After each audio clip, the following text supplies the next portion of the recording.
ఇస్సాకు రెబెకాలండి ప్రేమ. బిడ్డలారా గమనించండి, వీళ్ళు పెళ్లి అయిన తర్వాత ప్రేమించుకున్నారు. అందుకే ఒకే ఇంట్లో ఉంటారు, ఒకే చోట ఉంటారు, ఒకే బండి మీద వెళ్తారు, డీమార్ట్ లో కనపడతారు, మరొక చోట కనపడతారు. ఎందుకని?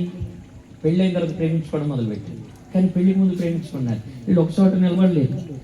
ఒక స్ట్రా వేసుకున్నామంటే ఎవరు చెప్తారని భయం. అందుకని పెళ్లి అయిన తర్వాత ప్రేమించుకున్నారు. ప్రేమకి ముందు, పెళ్లికి ముందు ప్రేమలు కాదు. హల్లెలూయా.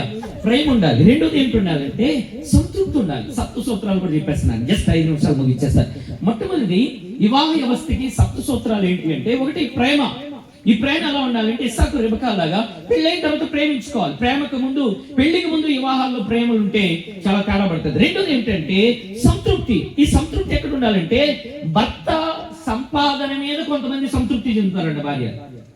కొంతమంది భర్తలు ఎలా ఉంటారంటే భార్య అందాన్ని బట్టి సంతృప్తి చెందుతారంట. నో నో నో నో భర్త ఎంత సంపాదించాడో దాన్ని బట్టి సంతృప్తి, సాటిస్ఫాక్షన్ ఉండకూడదు. భార్య ఎంత అందగట్టో ఆందాన్ని బట్టి నో సాటిస్ఫాక్షన్, సంతృప్తి చెందకూడదు.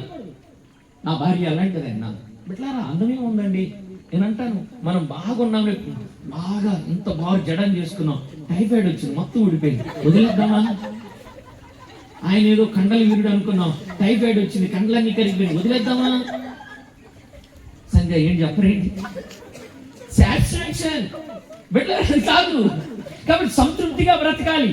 దేవుని బిడ్డలారా గమనించండి. మూడోది ఏంటి అంటే నమ్మకత్వం. ఒకరి మీద ఒకరికి నమ్మకత్వం ఉండాలి. అబ్రహాం గారి భార్య ఎక్కడికి వెళ్ళి వచ్చింది?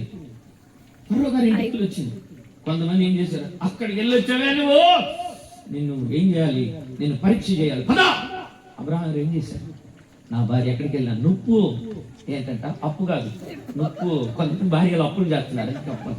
భార్యలు అప్పులు చేయబాకండి, మా నొప్పులాగా ఉన్నాడు. దేవునికి స్తోత్రం, దేవునికి మహిమ కలిగింది గాక. అబ్రహాం గారి భార్య నమ్మాడు. నిజమే, భార్య భర్తలకి ఏముండాలంటే సప్త సూత్రాలు